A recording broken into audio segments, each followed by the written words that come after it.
నేను మీ మిత్ర జగన్మోహన్ రెడ్డి గారిని అందరూ కలిసి సీఎం కుర్చీ నుంచి అయితే దించగలిగారు. కానీ జగన్మోహన్ రెడ్డి గారు ఎక్కడికి వెళితే అక్కడ ప్రజలు ఆయనే సీఎం అనే విధంగా బ్రహ్మరథం పడుతున్నారు. కనుక జగన్మోహన్ రెడ్డి గారి యొక్క ప్రత్యర్థుల టార్గెట్ ఏమిటంటే ప్రజలకు జగన్మోహన్ రెడ్డి గారిపై ఉన్నటువంటి ప్రేమను అభిమానాన్ని లాక్కోవడమే.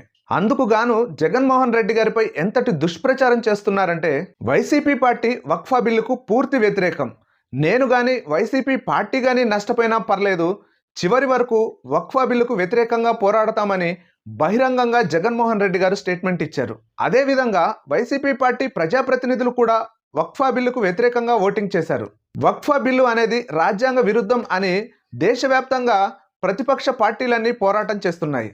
ఓటింగ్ ఏమో టీడీపీ జనసేన పార్టీలు వక్ఫా బిల్లుకు అనుకూలంగా చేసి వ్యతిరేకంగా ఓటింగ్ చేసినటువంటి జగన్మోహన్ రెడ్డి గారిపై వైసీపీ పార్టీపై మీరు కూడా వక్ఫా బిల్లుకు వ్యతిరేకంగా ఓటింగ్ చేయలేదు, అనుకూలంగా ఓటింగ్ చేశారని దుష్ప్రచారం చేస్తున్నారు. వైసీపీ పార్టీపై జరుగుతున్నటువంటి దుష్ప్రచారంపై మీ యొక్క అభిప్రాయాన్ని కామెంట్ రూపంలో తెలియజేయండి.